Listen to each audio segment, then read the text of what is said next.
قرآن کا پیغام پارہ نمبر 30 پہلا پاو حصہ۔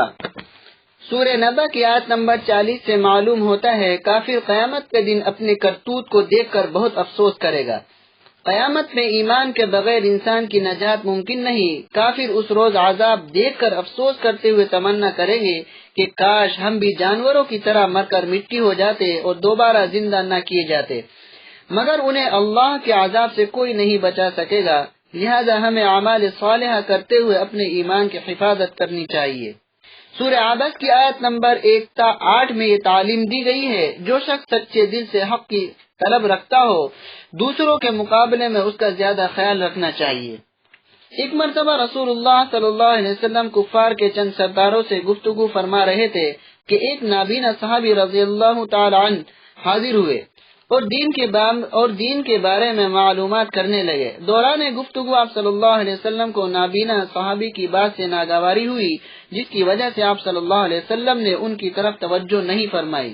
اس پر اللہ تعالی نے وحی کے ذریعے آپ کو آگاہ کیا کہ جو شخص دل میں حق کی طلب رکھتا ہو اور سچے دل سے اپنی اصلاح چاہتا ہو، وہ اس بات کا زیادہ حقدار ہے کہ اس کو وقت دیا جائے۔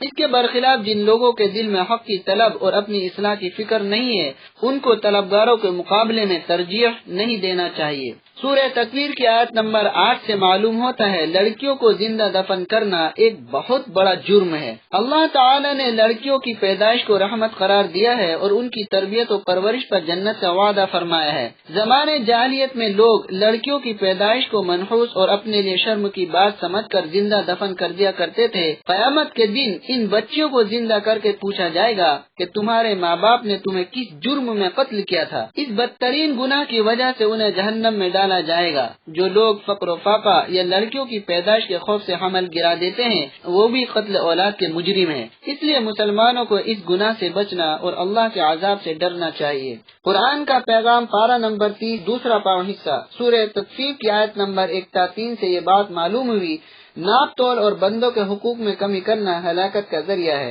اللہ تعالیٰ نے سخت انداز میں ایسے لوگوں کی ہلاکت و تباہی کو بیان فرمایا جو دوسروں سے اپنا حق وصول کرنے میں تو بڑی سرگرمی دکھلاتے ہیں، لیکن جب دوسروں کا حق دینے کا وقت آتا ہے تو ڈنڈی مارتے ہیں۔ یہ وعید صرف ناپ تول ہی سے متعلق نہیں ہے بلکہ ہر قسم کے حقوق کو شامل ہے۔ بندوں کے حقوق میں کمی کرنے والوں کو قیامت کے دن بڑی سخت سزا دی جائے گی، اس لیے ناپ تول اور دوسروں کے حقوق برابر ادا کرنے چاہیے۔ سورہ تطفیف کی آیت نمبر 29 تا 34 سے یہ اہم تعلیم دی گئی، ایمان والوں کو لوگوں کے مذاق اڑانے کی پرواہ کیے بغیر اپنے دین پر جمے رہنا چاہیے۔ اس دنیا میں بے دین لوگ ایمان والوں پر ہنستے ہیں اور ان کا مذاق اڑاتے اور ان کو بے وقوف سمجھتے ہیں، لیکن قیامت کے دن معاملہ الٹ جائے گا، وہاں ایمان والے بد دینوں پر ہنسیں گے۔ لہذا ایمان والوں کو لوگوں کے مذاق اڑانے کی پرواہ کیے بغیر اپنے دین پر جمے رہنا چاہیے۔ سورہ غاشیہ کی آیت نمبر 17 تا 20 میں اللہ تعالی نے یہ اہم پیغام دیا، تم میری مخلوقات میں غور و فکر کر کے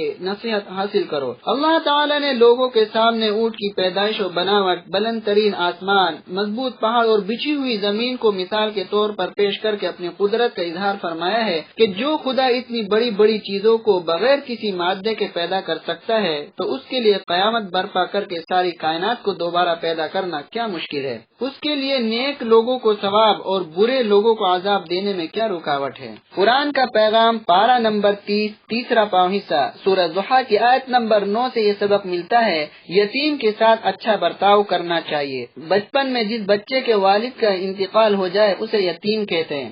اللہ تعالی نے یتیم بچے کی تربیت و پرورش، اس کے ساتھ شفقت و ہمدردی اور حسن سلوک کرنے کا حکم دیا، ڈانٹ ڈپٹ اور سختی کرنے سے روکا، اس کے مال کی حفاظت کا حکم دیا اور ناجائز طور پر کھانے اور بے جا استعمال کرنے سے منع فرمایا۔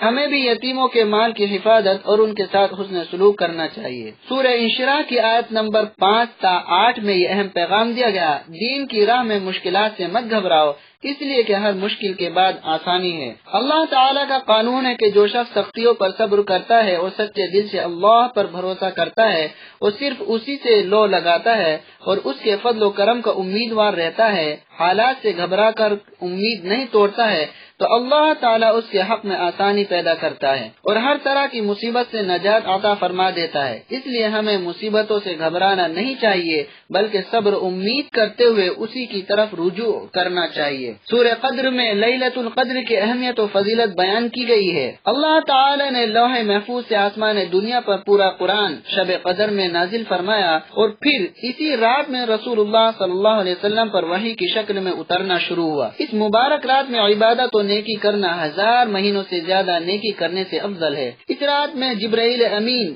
اللہ کے حکم سے فرشتوں کے ساتھ دنیا والوں کے لیے بے شمار رحمت و برکتیں لے کر زمین پر اترتے ہیں، جس کی وجہ سے رات امن و سلامتی اور عبادت کرنے والوں کے لیے حلاوت و لذت کا ذریعہ بن جاتی ہے، اور روحانی فیض کا یہ سلسلہ صبح صادق تک جاری رہتا ہے۔ قرآن کا پیغام پارہ نمبر 30 چوتھا پاؤ حصہ سورہ ہمزہ سے معلوم ہوا کہ عائب لگانے اور تانا دینے والے لوگ جہنم میں بھڑکتی ہوئی آگ میں ڈالے جائیں گے۔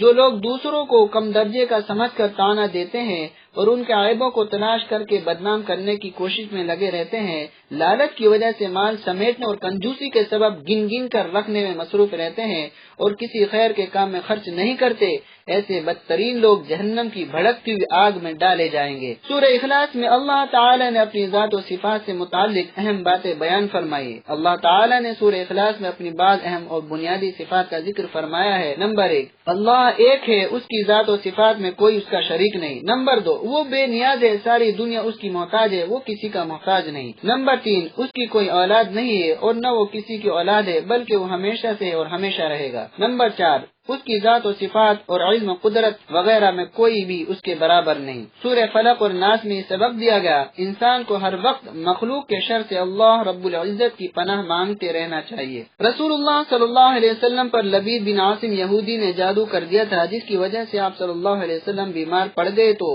اللہ تعالی نے اس کے اثر کو ختم کرنے کے لیے سورہ فلق اور سورہ ناس کو نازل فرمایا۔ ان دونوں صورتوں میں اللہ تعالی نے اپنے بندوں کو انسان، جنات، شیاطین، سحر و جادو، نیز حاسدوں کے حسد اور تمام مخلوق کے شر اور ہر طرح کی مصیبت سے پناہ مانگنے کا حکم دیا ہے۔ لہذا ہمیں ہر ایک مصیبت و پریشانی، بیماری و تکلیف سے بچنے کے لیے فرض نمازوں کے بعد صبح شام اور سوتے وقت ان دونوں صورتوں کو پڑھ کر اپنے اوپر دم کرنا چاہیے۔